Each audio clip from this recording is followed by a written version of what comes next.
So these are some skills with the light soccer ball. Some children now just have very little coordination, so even simple things like doing this is difficult. They'll grab. So we got to do things very slowly first. If you see a child able to do this, you got to make the task harder for them. To make it harder for the kids who are coordinated, and the children who are struggling, just make things easier. Always adopt their athletic position, get down, and have a child just drop the ball and catch. Actually, we just do a few first without the bounce, just catching like that. Out to the left, out to the right, over your head. You can get them to do, if they get 10 catches in a row, they get the letter E. If their name was Emma, you 10 more catches, you get the letter M. And they shout out the letter, and they try and complete their name doing that. They can complete their name doing 10 of these. 2, 3, 4, 5, 6, 7, 8, 9, 10. E!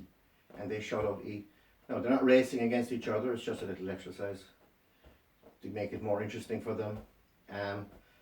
Get them to kind of move, throw it a little bit away with no bounce. Throwing it back behind. Tennis is a movement where there's a lot of movement back, so I'd like to see this one done quite a bit. So it's kind of sidestepping back. We never want the children to go back like this for the simple danger of falling. Always get a child to kind of go back sideways and with that knee bend in that athletic position. So there's some skills with the ball there, with no bounce over your head. Another one is just over your back, over your shoulder and catch. I love all these skills. How do you make that easier? That one? You just simply go, and they should be able to catch it on their back like that. Always adapt the skill. A bit of bouncing. Sometimes children will bounce like this and they'll bend their knees, and next thing the balls hit them on the chin. They start crying. So you gotta warn the children first. Keep the ball away from your face. Out in front like that. Leave it bounce. Don't slap it down, just let it fall. Catch. Bend their knees as the ball goes down. I'd like to see the children doing this. Getting that low, because when you're playing tennis you can't just hit shots like that. You must get down and hit up. So we're trying to adapt that. Bending the knees. Throw them out to the sides a bit. Again, the backwards one, look. I'd love to see this again involved. Throwing behind them a little bit. Throwing over there, but sidestepping back. Making tennis easy for them. The hardest movement in tennis is to get into that position by moving back and hitting. It's much easier hitting forward or moving forward than hitting. So, there were a couple of bouncy ones.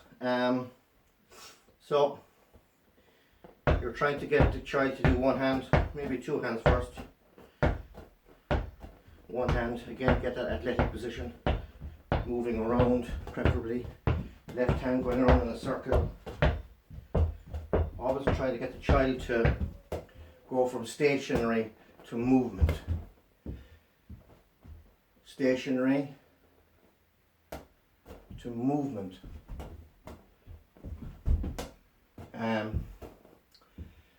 Alright, so again, just different body parts, hitting and catching. If they can't, what's the easiest way again? Just hold it over their head and won't hurt them. It's very light. You can even demonstrate with a child who's nervous about that. Just hold the ball over their forehead, let it fall on their head, and you can catch it yourself. And you got to build up their confidence that way. Some children are shy to do things, so you've got to just move in and step in and help them. Sometimes they may need a bit of a push. Just encourage them nicely. So if a child starts to get good, make the task a little bit harder. I'm going to try and toss it up inside of my arm and catch. Inside of my forearm, catch. So it's kind of hitting around there. Back of my hand, or top of my forearm, shoulder. Always make the task a little bit trickier for them. Back of my hand, toss up, back of my left hand, the palm of my right hand, the palm of my left, the palm of my right and left. It just goes on forever. Can you do head, shoulder, catch? Make the task a little bit tricky for them. Head, shoulder, catch. Head, shoulder, tap up, catch. Head, shoulder, tap up, catch. Right knee, left knee, right knee. A little bit of football, left foot, right foot, all the time. I always used my left foot when I played soccer as a youngster. I scored many goals with my left, but more with my right. So I was right footed. But I always used my left as many times as I could.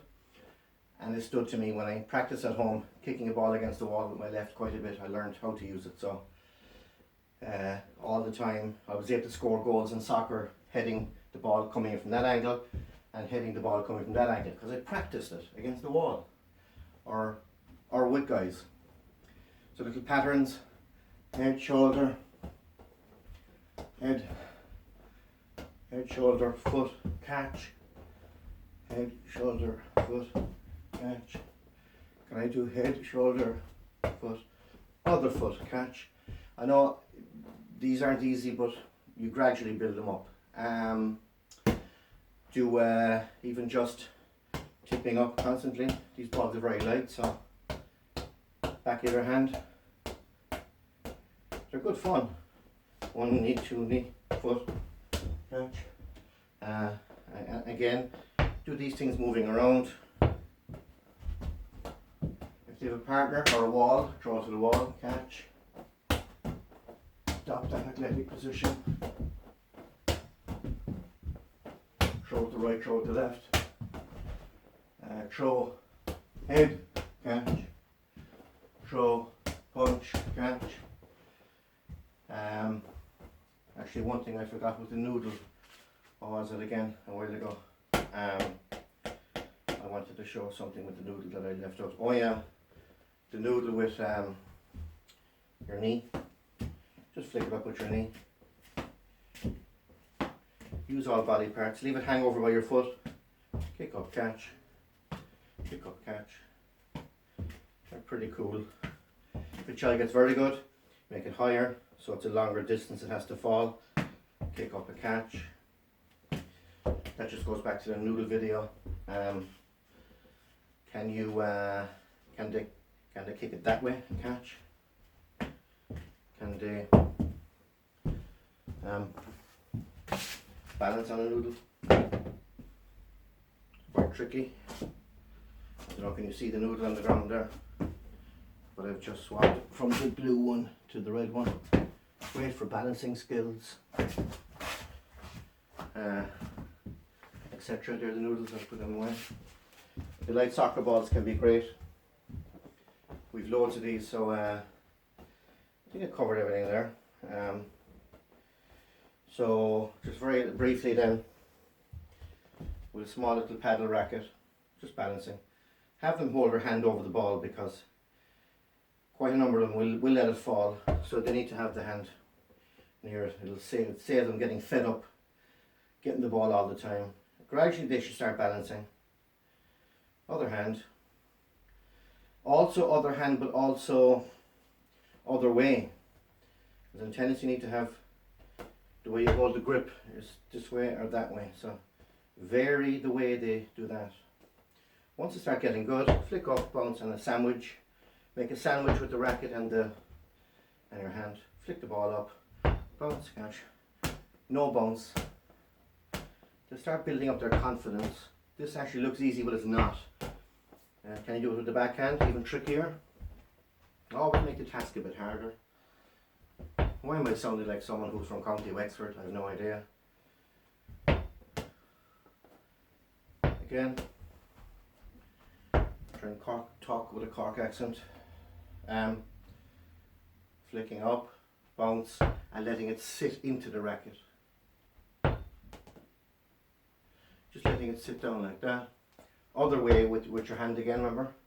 And other hand, palm facing up. Catch it if it's going to fall off. A lot of them just swing. They don't swing. The racket's actually motionless. Look at the racket and not the ball. This is how the racket would look without the ball. Very little movement. So encourage you not to be swinging, because the ball just loses control. There's very little movement. Gradually, as the child gets better, they can start doing this, tipping up. Now, changing hands is only when they start getting really good. And changing grip. In partners again, they can just pass the ball like that to their partner. Or they can bounce and tip, etc. It just goes on forever. Okay, we'll leave it at that. Thank you.